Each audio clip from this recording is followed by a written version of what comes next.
Adventures bloom beneath the skies. We craft the world with fearless eyes. Hidden gems and treasures untold. Stories in fabric, magic unfolds. Hi everybody, welcome back to Madison's Creations. Yes, I'm inside the coop. But why am I inside the coop? Well, I'm gonna give you an update. That's why. So, oh, that fell. I'm gonna have to staple that back up. So, I'm gonna tell you what happened. You remember the baby chicks? Well, they're not babies no more. Well, they're still babies, but not really. They're more like teen babies, sort of like. They have now joined the bigger chickens inside the coop. And yes, if you notice, this is the inside of my coop. These are feed bags, and this is how I maintain my coop clean. It is so easy to save your feed bags, make sure they're clean, and cut the tops and bottom, open them up like they're a tarp.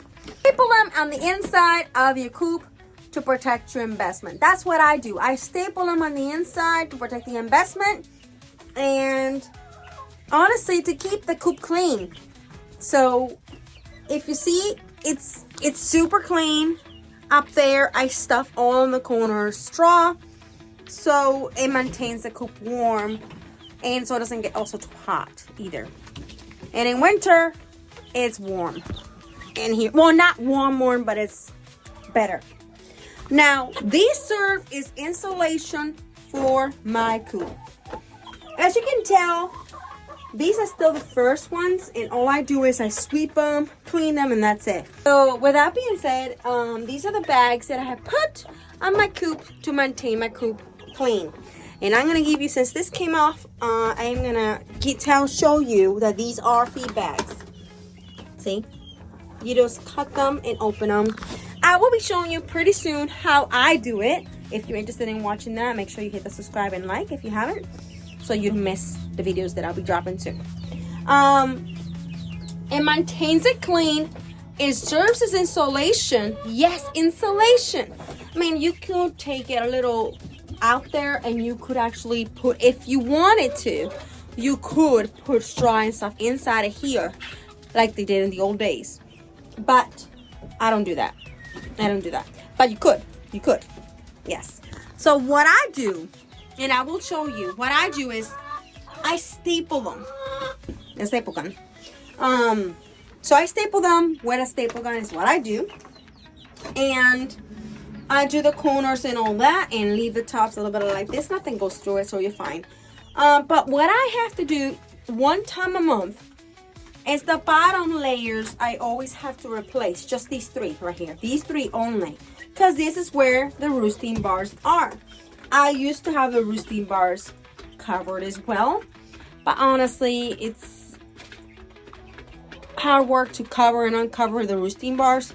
So I stopped doing the roosting bars. But it's not bad. I mean, this scrapes off and cleans up quite well. Having these here keeps, as you can tell, look. It keeps my investment protected and clean. Nothing goes through it. I have to staple this gun, and that's it. Which I will do after. On my floor, what do I have on my floor? I have tarps. Not just any tarps. You can head up to Harbor Freight and get yourself the good gray hard. This is like waterproof. It doesn't, it's just basically something that it is so good for this one, the gray one. I used to do the blue ones, but the blue one was tacky and I don't like them. But these babies are craving attention, so I'm going to show you how big the babies are. So with that being said, I'm going to tell you, they have now joined the big chickens. They're actually loose in the coop with the big ones. And they get along. They're fine.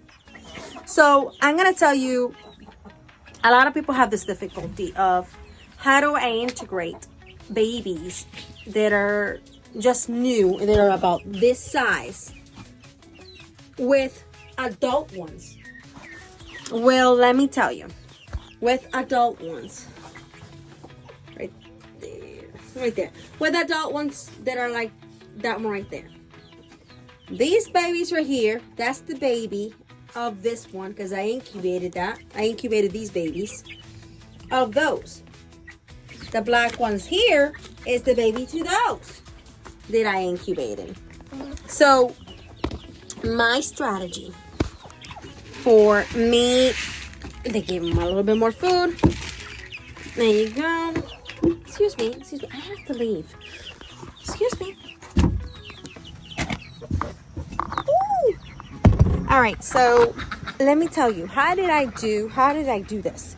Because a lot of people are having difficulty with how do they integrate their babies with chickens, the bigger chickens. It's easy. I'm going to teach you and tell you about my method. So as the babies got a little bit bigger, they were ready to go outside stage, is what I call it. You free range them together. But not free range for the babies. You let your big ones out. And so let me rephrase that. You start to free range them together, but you're gonna take your baby chicks and you're gonna put them in a cage. Get yourself a dog cage. Now this one, we didn't buy this. This we magnet fished out of a river.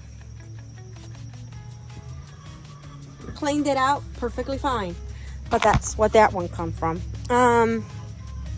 I put the babies in there.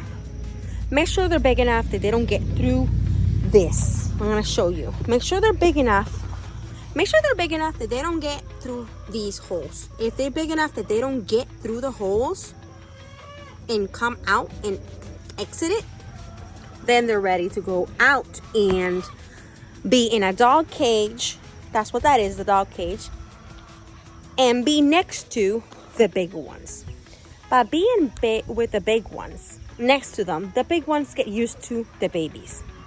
And they get to kind of know each other, kind of hear each other, see each other, and be around each other. I did that for quite a few weeks, about a month now. And after they got to the stage that you just saw how big they just got, I started to let the baby chicks get out of the cage and free range with the bigger chickens. Yes, all of them together, free ranging next to each other. Now, I will tell you, pecking order will happen. You cannot prevent that. There's always going to be pecking order, but they're not gonna like hurt too much each other. Now, if you do see that it's like a non-stop hitting them, and the baby chicks will not be able to like avoid it too much, you can interfere. But honestly, they're not gonna hurt themselves too bad. They can get bad. Yes, they can get bad. So if you see it getting out of hand, you intervene. But pecking order does happen. It's a natural thing with chickens and ducks and all that, but it happens mostly with chickens. But then they'll be fine if you keep practicing every day, showing each other, being around each other, and they can hear each other. And then do what I did. It's gonna work perfectly for you. Don't integrate them immediately or you will lose your baby chicks. So I hope these tips help, and please click that like if you like this video, and subscribe if you haven't, and make sure that you message me. I would like to connect with you. I would like to hear from you. See you all later. Have a great day. My babies are hungry and they want water and food. I gotta feed them. Bye.